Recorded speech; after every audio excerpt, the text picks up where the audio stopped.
साथियों, जय विज्ञान जय संविधान। मैं डॉक्टर अखिलेश कुमार आपके बीच पुनः उपस्थित हूं।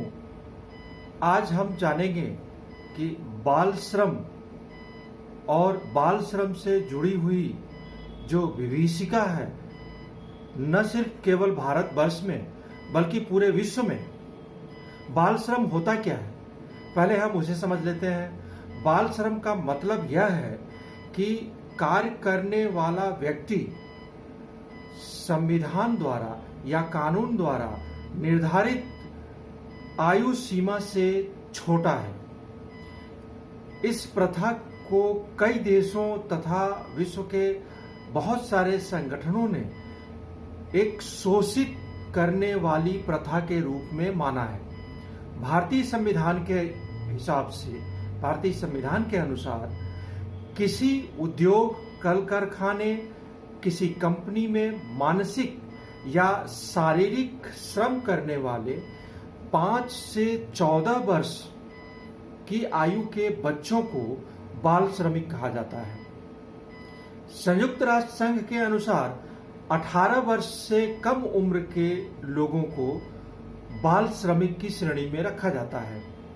वैसे तो विश्व में 240 देश हैं, लेकिन कुछ ऐसे देश हैं जो कुछ अन्य देशों के अधीन हैं। इसलिए संयुक्त राष्ट्र ऐसे देशों को देश की मान्यता नहीं देता है। इस समय दुनिया में कुल 195 ऐसे देश हैं जिसको संयुक्त राष्ट्र देश की मान्यता देता है, लेकिन इनमें से 193 यानी 193 देश संयुक्त राष्ट्र संघ के सदस्य हैं,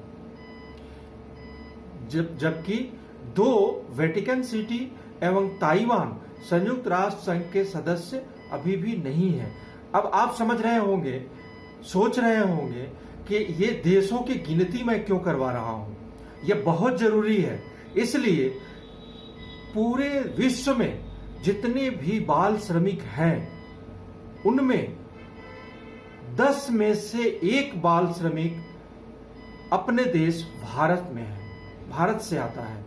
आप अंदाजा लगाइए, 195 देश जिसको कि संयुक्त राष्ट्र संघ मान्यता देता है, वैसे तो 240 देश हैं, उनमें से प्रति 10 बच्चों में से 10 बाल श्रमिकों में से 1 बाल श्रमिक भारत देश से आता है। यह कितनी बड़ी संख्या है, कितना भयावह दृश्य है। 2021 के जनगणना के हिसाब से भारत में बाल मजदूरी करने वाले 5 से 14 वर्ष के बच्चों की संख्या 1 करोड़ 10 लाख, यानी बच्चों की कुल जनगणना का 3.9%। इनमें से 50,60,000 लड़के तथा 40,50,000 लड़कियां शामिल हैं। अब भारत के परिदृश्य को अगर हम देखें तो पता चलेगा कि जो भारत में मजदूरी करने वाले जो बच्चे हैं, भारत में बाल मजदूरी सबसे ज्यादा जो 5 बड़े राज्य हैं, जैसे उत्तर प्रदेश, बिहार, राजस्थान, महाराष्ट्र और मध्य प्रदेश में है। यहां बाल मजदूरों की कुल संख्या का 55% श्रमिक निवास करते हैं। सबसे ज्यादा बाल मजदूर उत्तर प्रदेश और बिहार में है। उत्तर प्रदेश में 21.5% यानी 21,50,000 तथा बिहार में 10.7% यानी 10,90,000 बाल मजदूर रहते हैं। राजस्थान में 8,50,000 बाल मजदूर हैं। अगर पूरी दुनिया पर हम नजर डालते हैं तो पूरी दुनिया में बाल मजदूरी की सबसे ज्यादा संख्या अफ्रीका में है। अफ्रीका में 7 करोड़ 21 लाख बच्चे बाल श्रम की कैद में हैं, जबकि एशिया पैसिफिक यानी एशिया प्रशांत के क्षेत्र में 6 करोड़ 21 लाख बच्चे बाल मजदूरी कर रहे हैं। दुनिया के सबसे विकसित कहे जाने वाले अमेरिका में 1 करोड़ से ज्यादा बच्चे बाल मजदूरी की गिरफ्त में हैं। अब आप अंदाजा लगाएं, बहुत सारे लोग इस बात को कहते हैं कि बाल श्रमिक या बाल श्रम करने से गरीबी घटती है। बच्चों को श्रमिक बनाने से, उनको मजदूरी पर भेजने से आपके घटता है, लेकिन ऐसा नहीं है, बल्कि गरीबी उल्टे बढ़ जाता है। क्योंकि जिन बच्चों को ज्यादा उत्पादक बनना चाहिए था, वो छोटी उम्र में ही उनकी उत्पादकता पर एक विराम लग जाता है और अल्प ज्ञान को लेकर के वो ताउम्र एक विभीषिका से जूझते रहते हैं। ठीक इसी प्रकार से कुछ लोगों का यह भी मानना है कि बाल श्रम से रोजगार लेने की प्रवृत्ति बढ़ती है, बल्कि ठीक इसके उल्टा हो रहा है। बाल श्रम जब ज्यादा हो जाता है तो वयस्कों को रोजगार नहीं मिलता है, बल्कि बेरोजगारी बढ़ती है। बाल श्रम रोकना केवल श्रम विभाग का ही दायित्व नहीं है, बल्कि देश के तमाम वो आम नागरिक जो देश में निवास करते हैं, उनका खुद का दायित्व बनता है कि जो बच्चे हुनरवान हो सकते थे, जो बच्चे जीवन में कुछ बहुत अच्छा कर सकते थे, उनको बाल श्रम के अंधे नाले में न ढकेला जाए। इसे सिर्फ जन जागरण तथा जागरूकता के जरिए ही रोका जा सकता है। दूसरी तरफ अगर हम बेरोजगारी की बात करें, वर्तमान परिस्थिति में भारत में 5 करोड़ लोग घर में बैठे हुए हैं, बेरोजगार हो गए हैं।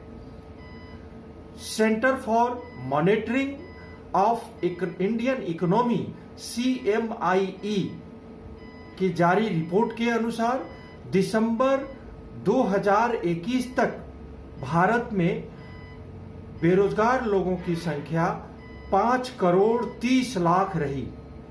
5 करोड़ 30 लाख। इनमें महिलाओं की संख्या 1 करोड़ 70 लाख है। घर बैठे लोगों में उनकी संख्या सबसे अधिक है, जो लगातार काम खोजने का प्रयास कर रहे हैं। बेरोजगार महिलाओं की संख्या बहुत ज्यादा है, जिन्हें रोजगार ढूंढने पे नहीं मिल रहा है।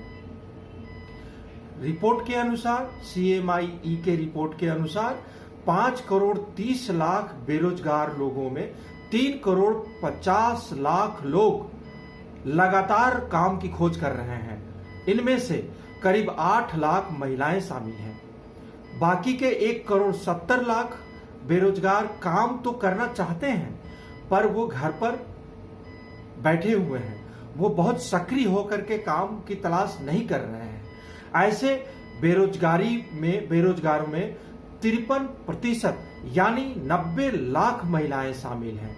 CMIE का कहना है कि भारत में रोजगार मिलने की दर बहुत ही कम है और ये बहुत बड़ी और बहुत भयावह समस्या बन गई है। अगर वैश्विक पैरामीटर, ग्लोबल स्टैंडर्ड, वैश्विक नियामक की हम बात करें तो भारत का स्थान काफी नीचे है, बहुत नीचे है। वर्ल्ड बैंक के हिसाब से वैश्विक स्तर पर रोजगार मिलने की दर महामारी से पहले 58% थी, जबकि कोविड के आने के बाद 2020 में दुनिया भर में 55% लोगों को रोजगार मिल पा रहा था। वहीं भारत की बात हम करें तो 43% लोग ही रोजगार पाने में सफल थे। CMIE के हिसाब से भारत में रोजगार मिलने की दर बेहद ही कम है और संस्थान का मानना है कि भारत में सिर्फ 38% लोगों को ही रोजगार मिल रहा है। Centre for monitoring economic Indian economy के अनुसार, CMIE के अनुसार भारत को एक समृद्ध अर्थव्यवस्था बनाने के लिए या बनने के लिए करीब 60% लोगों को रोजगार मुहैया कराना होगा। 60%, 60%। ग्लोबल स्टैंडर्ड प्राप्त करने के लिए देश में अभी 18 करोड़ 75 लाख लोगों को रोजगार मुहैया कराने की आवश्यकता है। 18 करोड़ 75 लाख। इसके साथ ही वर्कफोर्स में जो कामगार लोग हैं उनमें महिलाओं की संख्या लगातार बहुत तेजी से बढ़ाने की आवश्यकता है। संस्थान का मानना है कि भारत में महिलाओं के लिए रोजगार के बहुत ही कम अवसर हैं और उनको सामाजिक सुरक्षा, सामाजिक प्रोत्साहन भी नहीं मिल रहा है। इस तरफ ध्यान देने की आवश्यकता है। इस वैश्विक विभीषिका, इस देश के इतने बड़े त्रासदी को लेकर के बदलाव संस्था बहुत ही सजग है तथा इसी क्रम में माता सावित्रीबाई फूले एवं फातिमा शेख जयंती सप्ताह समारोह के आयोजन के सिलसिले में विगत 4 जनवरी को ग्राम पटसिया क्षेत्र पंचायत फकरपुर बहराइच में अमर सेवा संस्थान पर बदलाव संस्था के तत्वाधान में संस्था के संस्थापक सहयोगी डॉक्टर अमरनाथ विश्वकर्मा जी की अगुवाई में बाल श्रम एवं उसके दुष्परिणाम विषय पर संगोष्ठी आयोजित की गई। संगोष्ठी में मुख्य अतिथि पुणे महाराष्ट्र से चलकर आए हुए सेवानिवृत्त न्यायाधीश SD महाजन साहब तथा विशिष्ट अतिथि अरुणाचल प्रदेश सूचना आयुक्त एवं पूर्व DIG तथा बदलाव संस्था महिला संघ की राष्ट्रीय अध्यक्ष मैडम सोनम युडराज जी रही।